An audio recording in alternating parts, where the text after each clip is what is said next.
এখন থেকে 8 দিন পর হবে ম্যাচ।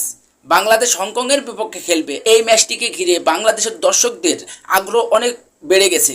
কারণ এই দলে যে যোগ দিয়েছে হামজা দেওয়ান চৌধুরী এবং সমিত সোম এবং ফাহমিদুল ইসলাম, এছাড়াও জায়ান আহমেদ নাকি এই ম্যাচটি খেলবে। সব মিলে বাংলাদেশের খেলাপ্রেমী দর্শকদের কাছে এই ম্যাচটি অনেক একটা আকর্ষণীয় ম্যাচ হয়ে উঠছে।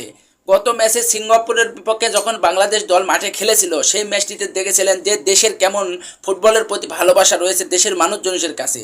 গণজোয়ার তা দেখেই এখনও আমার সেই আগের কথা মনে পড়ে যায়। কিন্তু আগের ম্যাচগুলো তো আমি দেখিনি, দাদা চাচাদের কাছে আমি শুনেছি। আগে বাংলাদেশের যখন আবাহনী মোহামেডানের যখন খেলা হতো, সেরকম নাকি দর্শকরা এরকমভাবে দেখতো। সব মিলিয়ে এরকম গণজোয়ার দেখা যাচ্ছে, যেমনটা আমরা বিশ্বকাপের মঞ্চে দেখতে পাই ব্রাজিল আর্জেন্টিনাকে নিয়ে বাংলাদেশের মানুষজনের লাফালাফি। সেই সময়ের কথা মনে পড়ে যাচ্ছে যখনই বাংলাদেশ ফুটবল দল খেলছে।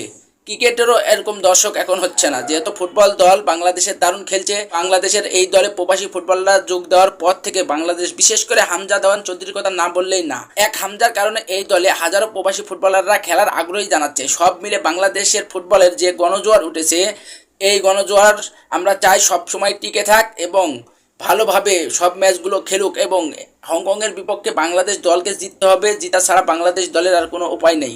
বাংলাদেশ চাইবে হংকংকে হারাতে, তাই বাংলাদেশ ফুটবল ফেডারেশন বাফুবে এবং বাংলাদেশের কোচও চাইবে পূর্ণ শক্তির দল নিয়ে শুরু থেকেই খেলাতে। শুরুর একাদশ থেকে হামজা দেওয়ান চৌধুরী খেলবে, এটা নিশ্চিত। এছাড়াও ফাহমিদুল ইসলাম, সমিত সোমের মতো তারকারাও খেলবে।